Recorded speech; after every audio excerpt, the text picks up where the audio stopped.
வணக்கம். நடந்தது என்ன நிகழ்ச்சிக்கு உங்களை வரவேற்பதில் மகிழ்ச்சி அடைகிறோம். தமிழக அரசியலை அசிங்கப்படுத்தியவர் திராவிட முன்னேற்றக் கழக தலைவர் கருணாநிதி. அதை ஒரு நாகரிகமாக, ஒரு மேம்பட்டவர்கள் கூட பண்பாடோடு நடக்கலாம் அரசியலில் என்பதற்கு முன்னுதாரணமாக முதல்வர் அவர்கள் ஒரு அறிக்கையை வெளியிட்டார். ஆனால் கருணாநிதி அவர்களுக்கு 93 வயதிலும் திருந்த மனம் இல்லை என்பதைத்தான் அவருடைய தொடர் அறிக்கைகள் காட்டிக்கொண்டிருக்கிறது. தன் மகனுக்கு சரியான இடம் பதவியேற்பு விழாவில் கொடுக்கவில்லை என்ற அறிக்கை விடும்போது தமிழக முதல்வர் திருந்தவில்லை என்கிறார். ஆனால் 93 வயதாகி 80 வருடம் பொது வாழ்க்கையில் இருப்பதாக சொல்லி கொண்டிருக்கிற கருணாநிதி இன்னும் திருந்தவே இல்லை. அது அவருடைய பிறவி குணம். கடந்த காலத்தில் அவர் வசைபாடாத இந்திய தலைவர்களே இல்லை என்று சொல்லலாம். 2 பெண்கள் மீது தோளில் கைபோட்டு போகிற கபோதி காந்தி என்று மகாத்மாவை சொன்னார். அண்டங்காக்காய் என்று காமராஜரை வர்ணித்தார். மக்கள் திலகம் புரட்சி தலைவர் எம்ஜிஆரை மலையாளி என்றார். புரட்சி தலைவர் திமுகவிலிருந்து வெளியேற்றப்பட்ட போது அதற்கு உறுதுணையாக அன்று அவருடன் இருந்தவர் அன்றைய திமுக பொதுச் செயலாளர் நெடுஞ்செழியன். ஆனால் அவர் புரட்சி தலைவரை புரிந்து கொண்டு இங்கே வந்தவுடன் அவரை நெட்டை நெடுமரம் என்றார். மூப்பனாரை அசைபோடும் விலங்கு என்றார். நாஞ்சில் மனோகரனை மந்திரக்கூல் மைனர் என்றார். அண்ணாவால் நாடாளுமன்றத்துக்கு தேர்ந்தெடுக்கப்பட்ட இரா செழியனை ஈனப்பிறவி என்றார். இன்றைக்கு புரட்சி தலைவி அவர்கள் ஒரு பலமான எதிர்க்கட்சியாக திராவிட முன்னேற்றக் கழகம் வந்திருக்கிறது என்பதை புரிந்து கொண்டு உங்களோடு சேர்ந்து நாங்கள் தமிழ்நாடு மேம்பாட்டிற்காக பணியாற்ற தயார் என்று சொன்ன பிறகும் இன்றும் நாளிதழ்களில் என்ன கேவலமான பேட்டி கொடுக்கிறார் என்றால், தேர்தல் ஆணையத்தின் தயவால் தான் அண்ணா திராவிட முன்னேற்றக் கழகம் வெற்றி பெற்றது என்றும், தேர்தல் ஆணையம் என்பது தேர்தலுக்கு எதிரான ஆணையம் என்றும், திராவிட முன்னேற்றக் கழகத்திற்கும் அண்ணா திராவிட முன்னேற்றக் கழகத்திற்கும் சில இடங்கள் தான் வித்தியாசம். ஒரு 12 சட்டமன்ற உறுப்பினர்கள் தான் அதிகமாக அதிமுகவில் இருக்கிறார்கள். அவர்களை அதிமுக தக்க வைத்து கொள்ள முடியுமா என்று ஒரு கேவலமான பேட்டியை கொடுத்திருக்கிறார். திராவிட முன்னேற்றக் கழகம் எத்தனை கோடிகள் இந்த தேர்தலில் செலவழித்தது என்று மக்கள் அறியாதவர்களா? நாகரிக அரசியலுக்கு அந்த முதியவர் கருணாநிதி திரும்புவாரா? அது குறித்து தான் இன்று நாம் பேசப்போகிறோம். இது குறித்து பேசுவதற்காக முன்னாள் அமைச்சரும் அனைத்து இந்திய அண்ணா திராவிட முன்னேற்றக் கழகத்தின் அமைப்பு செயலாளருமான பொன்னையன் அவர்கள் இங்கே வந்திருக்கிறார்கள். வணக்கம் சார். வணக்கங்க. வணக்கம். கருணாநிதி தன் மகனை ஆரோக்கியமான விவாதத்திற்கோ ஆரோக்கியமான அரசியலுக்கோ இட்டு செல்வாரா? அவருடைய போக்கு எப்படி இருக்கிறது? கருணாநிதியை பொறுத்த வரைக்கும் அவர் உயிரோடு இருக்கின்ற வரை நாகரிக அரசியலுக்கு, பண்பாட்டு அரசியலுக்கு, பண்பாட்டு கலாச்சாரத்துக்கு ஒருபோதும் தன்னை உட்படுத்தி கொள்ள மாட்டார். தமிழ் என்ற அந்த மொழியின் பெயரை பயன்படுத்தி தன் குடும்பத்தை வளர்த்துவது, மக்களை, தமிழ் மக்களை ஏமாற்றி சுரண்டுவது, சுயநலத்தோடு தன் குடும்பத்தை பற்றி மட்டுமே சிந்திப்பது போன்ற சுயநலத்துக்கு சொந்தக்காரராக தான் அவர் வாழ்நாள் முழுவதும் இருப்பாரை ஒழிய நாகரிக பண்பாட்டு அரசியலுக்கு ஒருபோதும் அவர் திரும்ப மாட்டார் என்பதுதான் படித்தவர்கள், பண்பாளர்கள், தமிழ் பற்றாளர்கள், மக்களினுடைய ஒட்டுமொத்த கருத்து அதுதான் ஆகும். 93 வயதான பின்பும் மக்களால் தேர்ந்தெடுக்கப்பட்ட ஒரு ஆட்சியை வரவேற்க வேண்டும் என்கிற பண்பாடு அவருக்கு ஏன் வரவில்லை? அவருக்கு ஒரு பெரிய நம்பிக்கை, பொய்யை திரும்ப திரும்ப சொன்னால் அது உண்மையாகி விடலாம் என்ற அந்த கோயபெல்ஸ் தத்துவத்தை தன் இரத்தத்திலேயே கலந்து வைத்திருக்கிறார் அவர்கள். நாம் எப்போதும் வாழ்நாள் பூராவும் திருந்த மாட்டோம் என்ற குணம் அவருடைய குணம், அவருடைய உணர்வு. ஒரு திருடன் திருடிவிட்டு ஓடுகிற போது திருடன் திருடன் என்று சொன்னாலும் அவன் என்ன செய்வான்? மற்றவர்களை பார்த்து அவன் திருடன் என்று நல்லவர்கள் பின்னாலே ஓடி தான் திருடன் என்பதை மறைத்து கொள்வார்கள். அண்ணா திராவிட முன்னேற்றக் கழகம் தோன்றிய காலத்திலிருந்து நீங்கள் இந்த இயக்கத்தில் இருக்கிறீர்கள். இந்த தலைமுறைக்கு தெரிய வேண்டிய விஷயம் என்னவென்றால், அவைக்கு வெளியே பொதுக்கூட்டங்களில் அரசியல் கட்சிகள், அரசியல் கட்சி தலைவர்கள் எது வேண்டுமானாலும் பேசலாம். ஆனால் இந்த சட்டமன்ற மாண்பை குறைத்த பெருமை கருணாநிதிக்குத்தானே உண்டு. உங்கள் அனுபவத்தை சொல்லுங்கள். பெருந்தகை பேரறிஞர் அண்ணா காலம் வரை சட்டப்பேரவையிலே பண்பாடு காக்கப்பட்டது, கலாச்சாரம் பேணப்பட்டது, நாகரிகம் கடைப்பிடிக்கப்பட்டது. ஆனால் 69 பொன்மனச்செம்மல் புரட்சித் தலைவர் எம்ஜிஆர் போட்ட பிச்சையின் காரணமாக அரசியல் விபத்திலே முதலமைச்சரான கருணாநிதி ஆட்சி பீடத்திற்கு வந்த பிறகு கலாச்சாரம் காற்றில் பறந்தது. சட்டப்பேரவையிலே அவர் மேற்கொண்ட அணுகுமுறைகள் எல்லாம் மிக தவறான அணுகுமுறைகளாக இருந்தன. அரசியல் கலாச்சார அழிவிற்கு அடிக்கல் நாட்டியவரே கருணாநிதி தான். அதை போலவே நரக நடையில் வசைபாடுவதை அதை துவக்கியவரே தமிழக சட்டப்பேரவையிலே கருணாநிதி தான். நக்கல், கிண்டல், கேலி போன்ற வக்கிரம பேச்சுகளை எல்லாம் குறிப்பாக தாய் குலத்திற்கு எதிராக இருபொருள் படும்படி பேசி பெண் குலத்திற்கே ஒரு இழிவை தேடித்தந்த அநாகரிக தமிழ் பண்பாட்டிற்கு மாற்றான ஒரு அரசியல் பண்பாட்டை, சீர்குலைவை உருவாக்கியதும் கருணாநிதி தான். இது நாடறிந்த உண்மை. இல்லை, உங்களுடைய அனுபவத்தில் புரட்சி தலைவர் அவர்கள் கட்சி ஆரம்பித்து அவருடன் சில சட்டமன்ற உறுப்பினர்கள் வந்தார்கள். எஸ்டி சோமசுந்தரம் போன்ற நாடாளுமன்ற உறுப்பினர்கள் அவரோடு அப்போது சேர்ந்தார்கள். அப்பொழுது நீங்கள் நன்றாக பார்த்தால் பொதுக்கூட்ட மேடையில்தான் புரட்சி தலைவர் கணக்கு கேட்டார். அதை பத்திரிகை நிருபர்கள் புரட்சி தலைவரிடம், நீங்கள் பொதுக்குழுவில் கேட்க வேண்டியதை பொதுக்கூட்டத்தில் கேட்கிறீர்கள் என்றார். அதுக்கு புரட்சி தலைவர் சொன்ன பதில், நான் பொதுக்குழுக்கு வரவிடாமல் தடுக்க அவர்கள் திட்டமிட்டிருப்பதாக எனக்கு தெரிந்தது. அதை முன்னரே தெரிந்து கொண்டுதான் நான் பொதுக்கூட்டத்தில் பேசினேன் என்று சொன்னார். உண்மை.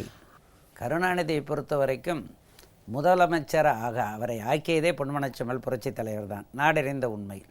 அவர் ஒரு சத்திய வாக்குறுதியை வாங்கி கொண்டு தான் அவரை முதல்வர் ஆக்கினார். அண்ணாவைப் போல் நேர்மையாக இருக்க வேண்டும், அண்ணாவைப் போல் தூய அரசியலை நடத்த வேண்டும், தூய நிர்வாகத்தை நடத்த வேண்டும் என்ற வாக்குறுதியை வாங்கி கொண்டு தான் அவரை முதலமைச்சர் ஆக்கினார். ஆனால் கருணாநிதியை பொறுத்த வரைக்கும் மிகவும் சுயநலக்காரர். ஏணியை எட்டி உதைத்துவிட்டு சுயநலத்திற்காக எதையும் செய்யக்கூடிய குணம் கருணாநிதிக்கு உண்டு என்பது தமிழகத்தில் உள்ள அனைத்து மக்களுக்கும், அனைத்து அரசியல்வாதிகளுக்கும் நன்கு தெரியும். ஆட்சி பொறுப்புக்கு வந்த பிறகு, முதலமைச்சர் ஆன பிறகு அவர் லஞ்ச வேட்கையிலே முழுமையாக தன்னை ஈடுபடுத்தி கொண்டார். இதுதான் உண்மையிலே நடந்த ஒன்று. புரட்சித் தலைவருடைய கொள்கைக்கு மாறாக அவருக்கு கொடுத்த சத்தியத்தை மீறி கருணாநிதி ஒரு லஞ்சக்காடாக தமிழக ஆட்சியை ஆக்கிவிட்டார். கோதுமை பேர ஊழல், பூச்சி மருந்து ஊழல், இது போன்ற பலவித ஊழல்களில் கருணாநிதி எப்படிப்பட்ட தில்லுமுள்ளைகளெல்லாம் கையாண்டார், விஞ்ஞான ரீதியான ஊழல்களை எப்படி செய்தார், தூங்குகிற நேரம் போக மீது எல்லா நேரமும் ஊழல் புரிவது எப்படி என்பதை அவர் சதா சிந்தித்து செயல்படுத்தி கொண்டு இருந்தார் என்பதுதான் சர்க்காரியா கமிஷனை படிப்பவர்களுக்கு நன்கு தெரிய வரக்கூடிய ஒன்று. அப்படிப்பட்ட ஒரு அரசியலை தான் அவர் மேற்கொண்டிருந்தார், ஆட்சி முறையை மேற்கொண்டிருந்தார். 72 கட்சியை ஆரம்பித்த போது புரட்சி தலைவரிடம் கேட்டார்கள், தமிழகத்தின் நிலைமை இப்பொழுது எப்படி இருக்கிறது என்று. அப்பொழுது அவர் சொன்னார், பீதியில் இருக்கிறது, எங்கள் கட்சிக்காரர்கள் தாக்கப்படுகிறார்கள் என்று சொன்னார்கள். நீங்களும் அப்பொழுது இயக்கத்தில் இருந்தீர்கள். கருணாநிதி அப்பொழுது எப்படியெல்லாம் வன்முறையை ஏவி விட்டார் அதிமுக மீது? சாதாரணமான வன்முறை அல்ல. கருணாநிதி எப்போவுமே தப்பு கணக்கு போடுவார், தன்னை சீரழித்துக் கொள்வார், பொய்யை பேசி பேசி பேசி ஒரு ஹைப்பை உருவாக்கி மீண்டும் அரசியலில் வந்துவிடலாம் என்ற நப்பாசையோடு சில சூழ்ச்சிகளில் ஈடுபடுவது அவருடைய வாடிக்கை, அவருடைய வழக்கம். 72 இயக்கம் துவங்கிய போது அவர் நினைத்தார், ஆங்கு கொலைகளில் ஈடுபட்டு, வன்முறைகளில் ஈடுபட்டு புரட்சித் தலைவர் எம்ஜிஆரினுடைய பற்றாளர்களை எல்லாம் தாக்கினால் அவர்கள் பின் சென்று விடுவார்கள், கொலைகளில் ஈடுபட்டால் எம்ஜிஆர் மன்றம் சீர்குலைந்துவிடும், பயந்துவிடும், எம்ஜிஆர் உடனடியாக அரசியலே வேண்டாம் என்று அரசியலை விட்டு போய்விடுவார். அதற்கு ஒரே வழி வன்முறையில் ஈடுபடுவது, ஆங்காங்கு முடிந்தலை கையை உடைப்பது, காலை உடைப்பது, தீயை வைப்பது, கொலையில் ஈடுபடுவது போன்ற பலவித அட்டூழியங்களுக்கு வித்திட்டு தூண்டிவிட்டவர் கருணாநிதி. ஆனால் மகத்தான சக்தியாக மக்கள் சக்தி எம்ஜிஆரின் பின்னாலே இருந்த காரணத்தால் கருணாநிதியுடைய சூழ்ச்சிகள், வன்முறைகள் எல்லாம் தவிடுபொடியாயின. அவர் தோற்று போனார். புரட்சித் தலைவர் எம்ஜிஆரினுடைய புகழ் உச்சிக்கு சென்றது. எங்கள் வீட்டு பிள்ளை எங்கள் வீட்டு பிள்ளை என்று தமிழகத்து மக்கள் எல்லாம் புரட்சித் தலைவர் எம்ஜிஆரை தன் இதயத்தில் வைத்து கொண்ட காரணத்தால் கருணாநிதி மண்ணை கவ்வினார். இதுதான் வரலாறு. அதாவது எப்பொழுதுமே கருணாநிதிக்கு மக்கள் நினைவாற்றல் பற்றி ஒரு கேவலமான மதிப்பீடு உண்டு. மக்கள் எல்லாவற்றையும் மறந்து விடுவார்கள் என்று. இன்றைக்கு கூட அங்கே இலங்கையில் வட மாநில முதல்வராக இருக்கிற விக்னேஷ் ராஜா அவர்கள் தமிழக முதல்வரை பாராட்டினார் என்றவுடன் அங்கே இருக்கிற நாடாளுமன்ற உறுப்பினர் சம்பந்தம் அவரிடமிருந்து ஒரு கடிதம் வாங்கி இவருக்கு பாராட்டு தெரிவித்து 13 முறை தேர்தலில் வென்றவர், இந்த மாதிரி சாதனையை யாரும் செய்யவில்லை என்று அவரிடமிருந்து ஒரு கடிதத்தை வாங்கி அவருக்கு இவர் பதில் போடும்போது 56ஆம் வருடத்திலிருந்து எப்படி இலங்கை பிரச்சனையில் நான் ஈடுபாடு கொண்டேனோ அதே போன்ற ஈடுபாடு கொள்வேன் என்று ஒரு பச்சை பொய்யை சொல்லியிருக்கிறாரே, இதை நீங்கள் எப்படி பார்க்கிறீர்கள்? கருணாநிதியினுடைய தத்துவமே தமிழக மக்களை பொறுத்த வரைக்கும் பொய்யை திரும்ப திரும்ப திரும்ப சொல்லிக்கொண்டே வந்தால் நாளடைவில் இது உண்மை என்று மக்களை நம்ப வைத்து விடலாம் என்ற நம்பிக்கை. கொள்ளை எடுத்து 15 ஆண்டு காலம் டெல்லியிலே ஆட்சி பொறுப்பிலே இருந்த காரணத்தால் லட்சக்கணக்கான கோடி கொள்ளையடித்து வைத்திருக்கிற கொள்ளை பணத்தை வைத்து ஒரு media hype, print media hype, TV media hype இவற்றை உருவாக்கி பொய்யை திரும்ப திரும்ப திரும்ப திரும்ப சொல்லி அதை மெய்யாக்கி விடலாம் என்ற தத்துவத்தோடு மக்களை ஏமாற்றுகிறார், ஏமாற்ற பார்க்கிறார். ஆனால் மக்கள் தொடர்ந்து ஏமாற மாட்டார்கள். செலவழித்த பணம் கொள்ளையடித்து கோடி கோடியாக செலவழித்த பணம் கொஞ்சம் நெஞ்சமில்லை to create a hype in his favour in Tamil Nadu politics. ஆனால் தமிழகத்து மக்கள் அதையெல்லாம் புறந்தள்ளிவிட்டு மாண்புமிகு அம்மா அவர்களை இன்று தமிழகத்தினுடைய முதலமைச்சராக ஆக்கிவிட்டார்கள். கருணாநிதியினுடைய தத்துவம் அப்படிப்பட்ட ஒரு இல்லை. இப்போ இலங்கை பிரச்சனையில் 56லிருந்து இவர் அக்கறை காட்டுறேன்னு சொல்கிறாரு. அது உண்மை என்றால் 56லிருந்து அக்கறை காட்டுகிறார் என்றால் கருணாநிதிக்கு ஈழத்தமிழர்கள் என்றாலே எட்டிக்காய் போன்று பார்ப்பது அவருடைய குணம். காரணம், ஈழத்தமிழர்கள் என்றுமே கருணாநிதியை ஏற்றுக்கொண்டதே இல்லை. கருணாநிதி ஒரு தமிழின துரோகி, தமிழ் மொழியை தன் குடும்ப வளர்ச்சிக்காக பயன்படுத்துகிற ஒரு தமிழ் மொழி வியாபாரி என்றுதான் ஈழத்து தமிழர்கள் வெளிப்படையாகவே கூறுவார்கள். எனக்கு தெரிந்த ஈழத்து தமிழர்களே இப்படி கூறிய வரலாறு எத்தனையோ நான் எடுத்துக்க காட்ட முடியும். அப்படி கருணாநிதியை ஒரு தமிழின துரோகி என்று கருதுகிற ஈழத்தமிழர்களாக இருந்தாலும் சரி, உலக அளவிலே இருக்கிற தமிழர்களாக இருந்தாலும் சரி என்று சொல்லுகிறார்கள். கருணாநிதி தமிழின துரோகி. 1.5 லட்சம் தமிழர்களை கொன்று குவிப்பதற்கு காரணகர்த்தாக இருந்தவர் கருணாநிதி. அரை மணி நேரம் ஒரு போலி உண்ணாவிரதத்தை இருந்துவிட்டு போர் நின்றுவிட்டது என்று வழக்கமானவர் ரத்தத்தில் கலந்திருக்கிற அந்த பொய்யை கூச்சப்படாமல் சொல்லிய காரணத்தால் கிட்டத்தட்ட 1.5 லட்சம் தமிழர்கள் பதுங்குகுழியிலிருந்து வெளியே வந்த தமிழர்கள் எல்லாம் கருணாநிதியும் சோனியா காந்தியும் ராஜபக்சேயும் போட்ட சதிவலையில் சிக்கி கொல்லப்பட்டார்கள். அப்படிப்பட்ட ஒரு கொடிய இனப்படுகொலைக்கு அச்சாணியாக ஆணி வேறாக வித்திட்ட கருணாநிதி தமிழின துறையை தமிழ் மக்களுக்கும் ஈழத்துக்கும் ஈழ மக்களுக்கும் ஒன்றுமே செய்யவில்லை, கொன்று குவித்தார் 1.5 லட்சம் தமிழர்களை என்பதுதான் உலகில் உள்ள தமிழர்களுடைய எண்ணமே ஒழிய ஏதோ இவர் எழுதிவிட்டார் என்ற காரணத்துக்காக அவர் தமிழ் இன பற்றாளராக மாறிவிட மாட்டார், மாறவும் இல்லை. என்றுமே தமிழ் மக்களுக்கு தமிழ் இனத்துக்கு துரோகம் இழைக்கின்ற இரத்தத்துக்கு சொந்தக்காரர் கருணாநிதி என்பது 1.5 லட்சம் தமிழர்கள் ஈழத்தில் கொல்லப்படுவதற்கு காரணமாக இருந்தாரே, அதைவிட என்ன எடுத்துக்காட்டு? அது முடிந்த பிறகு என்ன செய்தார்? தன்னுடைய மகளை அனுப்பினார், ராஜபக்சேவோடு விருந்துண்ண வைத்தார். இந்த கொடுமை உலகத்தில் எங்கேயும் நடக்குமா? ஏன் 7-8 மாதம் சிறையில் இருந்த தன்னுடைய மகள் கொள்ளையடித்து 2G ஸ்பெக்ட்ரத்தில் லஞ்சம் வாங்கி உத்தமனை பேர் பேசுகிற கருணாநிதி அவருடைய ஆட்சி டெல்லியில் இருக்கிற போதே கொள்ளையடிக்கவில்லையா? கொள்ளையடிக்காமல் இருந்திருந்தால் எதற்காக சோனியா காந்தியாலே காப்பாற்ற முடியாதவருக்கு 7-8 மாதம் சிறையிலே கனிமொழி இருந்தார்? அந்த கனிமொழியை காப்பதற்காக, கொள்ளையடித்த பணத்தை காப்பதற்காக 1.5 லட்சம் தமிழர்கள் கொன்று குவிக்கப்படுவதற்கு காரணமாக இருந்த தமிழின துரோகி கருணாநிதி என்பது உலகத் தமிழர்கள் அனைவருக்கும் தெளிவாக தெரியும். அண்ணா சொன்னதைப் போல சட்டமன்றத்தை பொறுத்தவரையில் அங்கே ஆளுகிற அரசுக்கு எத்தனை உறுப்பினர்கள் இருக்கிறார் என்று முக்கியமில்லை. சட்டமன்றத்தை பொறுத்தவரையில் 234 உறுப்பினர்களையும் கொண்டதுதான் இந்த அரசாங்கம் என்று அண்ணா சொன்னார். அண்ணா சொன்ன அந்த மேன்மையான தத்துவத்தை தமிழக முதல்வர் தன் அறிக்கை மூலமாக காட்டிவிட்டார். நீங்கள் பலமான எதிர்க்கட்சியாக வந்திருக்கிறீர்கள், உங்களோடு சேர்ந்து நாங்கள் பணியாற்ற தயார் என்று சொன்ன பின்னும் நோ கமெண்ட்ஸ் என்கிறார் மகன். தந்தைக்கு பயந்து மகன் நாகரிக அரசியலுக்கு வர பயப்படுகிறாரா, அல்லது அண்ணா திராவிட முன்னேற்றக் கழகத்தை எதிர்ப்பதுதான் எதிர்க்கட்சியின் வேலை என்று திமுக நினைக்கிறதா? அதிமுகவை எதிர்ப்பது அம்மாவை அரசியலில் செயலுக்கு செய்துவிட்டால் தொடர்ந்து வாழ்நாள் முழுவதும் தன் குடும்பம் தமிழகத்தை சுரண்ட முடியும் என்ற நோக்கோடு செயல்படுகிற அணுகுமுறை இது. அம்மாவுடைய அந்த அறிக்கை ஸ்டாலின் பதவியேற்பு விழாவுக்கு வந்ததற்கு நன்றி சொல்கிறார். நீங்கள் வருவது தெரிந்திருந்து அதிகாரிகள் எனக்கு சொல்லியிருந்தால் உங்களுக்கு உரிய அறிக்கைகள் கொடுக்க சொல்லியிருப்பேன் என்கிறார். நீங்களும் திமுகவும் மக்கள் நலனுக்காக தான் பாடுபடுகிறீர்கள், உங்களோடு சேர்ந்து பணியாற்ற தயார் என்கிற இந்த அறிக்கையின் ஒவ்வொரு வரியுமே ஒரு முதலமைச்சர், ஒரு அரசியல் கட்சி தலைவர் கொடுத்ததாக நான் பார்க்கவில்லை, ஒரு தாய் கொடுத்ததாக. நான் தமிழக மக்களுக்கெல்லாம் தாயாக இருக்கிறேன், உங்களையும் திருத்த முயற்சி பண்ணுகிறேன், வாருங்கள் என்னோடு திருந்தி அரசியல் நடத்தலாம் என்ற ஒரு அழைப்பாக நான் பார்க்கிறேன். நீங்கள் எப்படி பார்க்கிறீர்கள்? அது அம்மாவின் பெருந்தன்மை, முதிர்ந்த அரசியல் அனுபவம், உயர்ந்த தமிழ் பண்பாடு, இதன் பிரதிபலிப்பு தான் அம்மாவினுடைய இந்த அரிய அற்புதமான குணங்களின் பிரதிபலிப்பு தான் அம்மாவினுடைய அறிக்கை. ஆனால் காழ்ப்புணர்ச்சிக்கும் வக்கரம புத்திக்கும் சொந்தக்காரராக இருக்கிற தமிழின துரோகத்தின் மூலமாக குடும்பத்தை கொள்ளையடித்து வளர்த்து கொண்ட கருணாநிதிக்கு அம்மாவின் பெருந்தன்மை என்ன என்பது புரியாது, அம்மாவினுடைய நாகரிக அரசியலை பற்றி புரிந்து கொள்ள முடியாது, அம்மாவினுடைய பண்பாட்டு உள்ளத்தை புரிந்து கொள்ள முடியாது. இதைத்தான் அதை எடுத்து காட்டுகிறாங்க. திமுக அரசியல் களத்தையும் இழக்கவில்லை, வெற்றியும் இழக்கவில்லை என்று கருணாநிதி சொல்லியிருக்கிறார். இந்த தேர்தல் முடிவுகள் அப்படித்தான் காட்டுகிறதா? இல்லவே இல்லை. வெற்றி சிகரத்திலே, இமாலய வெற்றியிலே அம்மா அவர்கள் முதலமைச்சராகி இருக்கிறார். இதுதான் உண்மை நிலை. கருணாநிதி கள்ள ஓட்டுகளை போட்டு வெற்றியை அதிகம் பெற்றுவிடலாம் என்று தப்பு கணக்கு போட்டார். ஓரளவுக்கு கள்ள ஓட்டு போடுவதிலே அந்த காலத்திலிருந்து கைதேர்ந்தவர் கருணாநிதி என்பது நாட்டு மக்களுக்கு அனைவருக்கும் தெரியும், திமுக காரர்களுக்கும் தெரியும், அனைவருக்கே தெரியும்.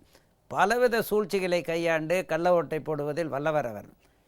எப்படி உண்மையான ரேஷன் கார்டு போல் அடிச்சிடுவார், உண்மையான ஐடி போல் அடிச்சிடுவார், ஆள்மாறாட்டம் செய்வார். இப்படிப்பட்ட புத்திகளை யுக்திகளை எல்லாம் கட்சிக்காரர்களுக்கு சொல்லிக் கொடுக்குற புத்திக்கு சொந்தக்காரர் கருணாநிதி. அது விஞ்ஞான ரீதியாக லஞ்சத்தை வாக்காளர்களுக்கு கொடுத்தார், சாதாரண முறையிலே இல்லை. விஞ்ஞான ரீதியாக எலெக்ஷன் நோட்டிஃபிகேஷனுக்கும் முன்கூட்டியே பணத்தை வாக்காளர்களுக்கு லஞ்சத்தை எங்கெங்கே கொடுக்க வேண்டுமோ அதை கொடுப்பதிலே கைதேர்ந்தவர் கருணாநிதி. கொடுத்தார் என்று மக்கள் கூறுகிறார்கள், பல இடங்களில் மக்கள் கூறுகிறார்கள். மக்கள் மூலமாக விசாரணை செய்ததில் தெரிய வருவது, கொள்ளையடித்த லஞ்ச பணத்தை கொடுத்து ஓரளவுக்கு அதிகமான வாக்குகளை பெற்றுவிடலாம் என்ற நம்பிக்கையில் அவர் ஈடுபட்டார். கள்ள ஓட்டுகளை போட்டார். கருணாநிதியுடைய தந்திரங்களையும் சூழ்ச்சிகளையும் முறியடித்து தான் மக்கள் சக்தியாக இருக்கிற அம்மா, தமிழின தலைவியாக இருக்கிற அம்மா, தமிழ் தாயை அலங்கரிக்க தமிழகத்தின் முதலமைச்சராக இன்று பொறுப்பேற்று மக்களுக்காக பாடுபடும் நிலையில் அம்மா அவர்கள் இருக்கிறார்.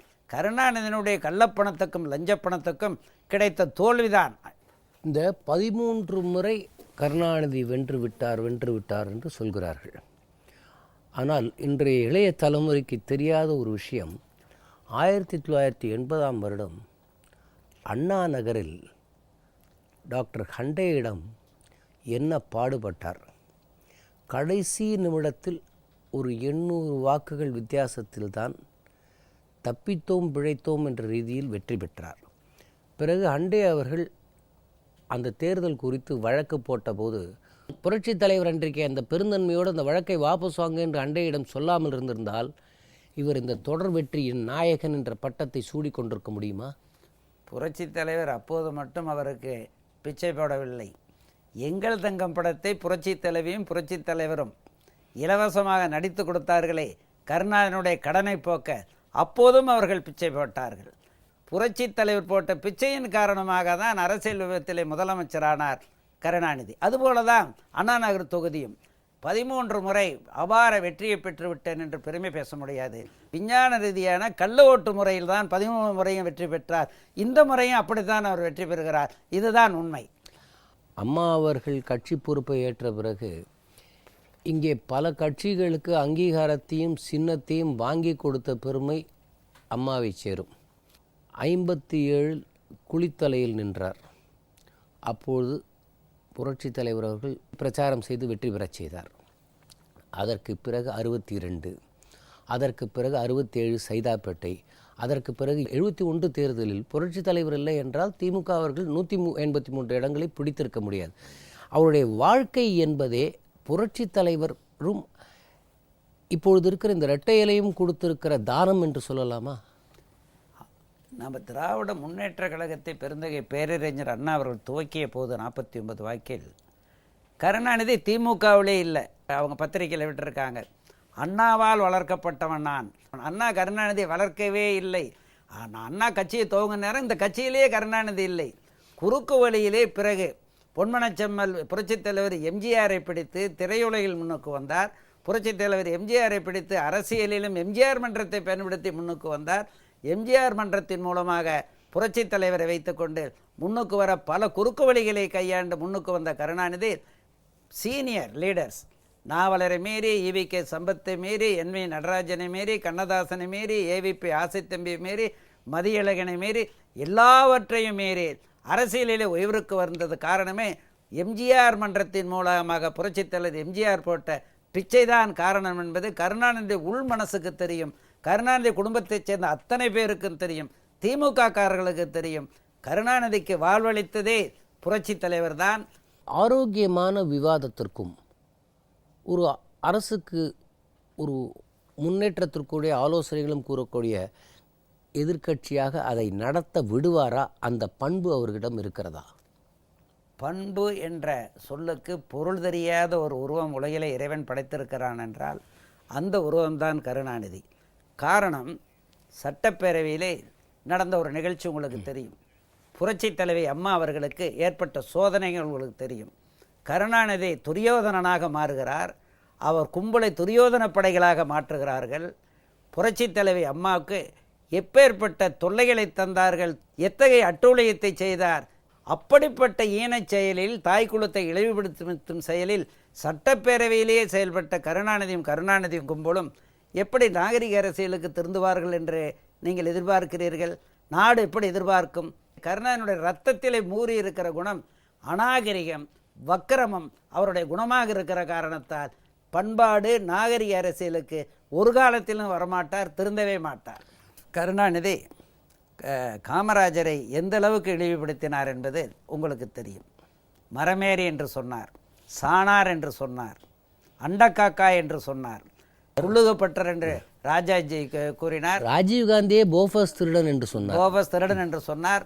மகாத்மா காந்தியை பெண்கள் மீது கையை போட்டு அதனை சல்லாபம் நடத்துகிற கபோதி என்று சொன்ன இப்படிப்பட்ட கொடிய உள்ளத்துக்கு சொந்தக்காரரிடம் எப்படி நாம் நாகரிகத்தை எதிர்பார்க்க முடியும்? இப்பொழுது அவர் தோல்வி கண்டவுடன் அவருடைய நாளிதழில் யாரெல்லாமோ வைத்து மீண்டும் இந்த ஜாதி பிரச்சனைகளை எல்லாம் தூண்டுகிறார். அனைத்து இந்திய அண்ணா திராவிட முன்னேற்றக் கழகம் தலைவர் காலத்திலிருந்து இப்பொழுது இருக்கிற முதல்வர் காலம் வரை அதையெல்லாம் தாண்டி நீ என்ன மதமாக இருந்தால் என்ன ஜாதியாக இருந்தானே, நீ இந்திய குடிமகன், தமிழ்நாட்டு குடிமகன், ஜாதி பார்க்காமல் எல்லோருக்கும் பதவி வழங்குவதும் தொகுதிகளை ஒதுக்கிடுவதும் ஒரு மேம்பட்ட நிலைக்கு அதிமுக போகவில்லையா? பேரறிஞர் அண்ணாவும் தந்தை பெரியாரும் புரட்சித் தலைவியும் ஜாதி மத இன வேறுபாட்டுக்கு அப்பால் நின்று உளப்பூர்வமாக அரசியலை நடத்துகிற போது அவர் ஜாதியை பார்ப்பதற்கு காரணம் அவர் உள்ளத்தை ஊறி இருக்கிற ஒரு தாழ்வு மனப்பான்மை. இனம் என்றவுடன் அவருக்கு ஒரு கொதிப்பு வந்து விடுகிறது, தாழ்வு மனப்பான்மை வந்து விடுகிறது. கருணாநிதியை பொறுத்த வரைக்கும் அந்த இன துவேஷம், ஜாதி துவேஷத்தை கடைப்பிடிப்பது எல்லாம் அவருடைய கீழ்த்தர புத்தியை காட்டுகிறது. அவரை அதனால தான் மக்கள் பல நேரங்களில் பல விதத்தில் சொல்லுகிறார்கள். இப்போ இந்திரா காந்தி அம்மையார் மதுரைக்கு போனாங்க, ரவுடி கும்பலை வச்சு அந்த அம்மாவை கொல்றதுக்கு முயற்சி பண்ணாங்கன்னு காங்கிரஸ்காரங்களே குற்றம் சொன்னாங்க. நெடுமாறன் மீது அடிபட்டு விடுகிறது, அந்த ரத்தம் இந்திரா காந்தி அம்மையார் சேலையில் படுகிறது. எப்படிப்பட்ட ஒரு கொச்சையான மனிதன், எப்படிப்பட்ட ஒரு கலாச்சார இடிவுக்கு காரணமான மனிதன், தமிழன் என்று சொல்லுவதற்கு அருகதையற்ற மனிதனாக இருந்தால் பத்திரிகையாளர்கள் கேட்கிறார்கள், அந்த அம்மா மீது சேலையிலே ரத்தம் பட்டு விட்டதே என்று. அது பெண்களுக்கு இயற்கையாக வர மாதவிடாய் இரத்தமாக இருக்கலாம் என்று சொல்லுகிறார் என்றால் தமிழகத்து மக்கள் காரி துப்பவில்லை. அந்த நேரத்தில் பண்புக்கு அப்பாற்பட்டவர், கலாச்சாரத்துக்கு அப்பாற்பட்டவர், நாகரிகத்துக்கு அப்பாற்பட்டவர், ஏ பொலிட்டிக்கல் லம்பன் எலிமெண்ட் என்று, அது மிக கேவலமான வார்த்தை. பணத்தை கொடுத்து நீதிமன்றத்தை விலைக்கு வாங்க முயற்சி பண்ணுவார். நீதிபதி நீதியோடு நடந்துவிட்டால் அந்த நீதிபதியே திட்டுவார். தமிழக அரசியலின் பல மேன்மைகளையும் மாண்புகளையும் கெடுத்து சீரழித்து சீர்குலைத்தவர் கருணாநிதி என்று இந்த தலைமுறைக்கு தெரியாது. ஆனால் இதை ஒரு நாகரிக அரசியலுக்கு கொண்டு போக வேண்டும் என்று அம்மா நினைக்கும் பொழுது அதற்கு தொடர்ந்து முட்டுக்கட்டை போட்டு எப்படியாவது இந்த ஆட்சியை வேறு விதமாக கவிழ்த்து விடலாமா? இன்று கூட அவர் சொல்லுவது 12 எம்எல்ஏக்கள் வித்தியாசத்தில் தான் இருக்கிறோம், அவர்களை தக்க வைத்து கொள்ள முடியுமா என்றால் அதில் மோசமான ஒரு உள்நோக்கம் இருக்கிறது. இதையெல்லாம் உங்களை போன்ற மூத்த அரசியல் தலைவர்களை கொண்டு மக்களுக்கு சொல்ல வேண்டும் என்பதற்காக உங்களை அழைத்தோம். உங்கள் பொன்னான நேரத்தை எங்களோடு பகிர்ந்து கொண்டதற்காக மிக்க நன்றி. வணக்கம். நன்றி, வணக்கம். நேயர்களே, மீண்டும் நாம் நடந்தது என நிகழ்ச்சியில் சந்திப்போம்.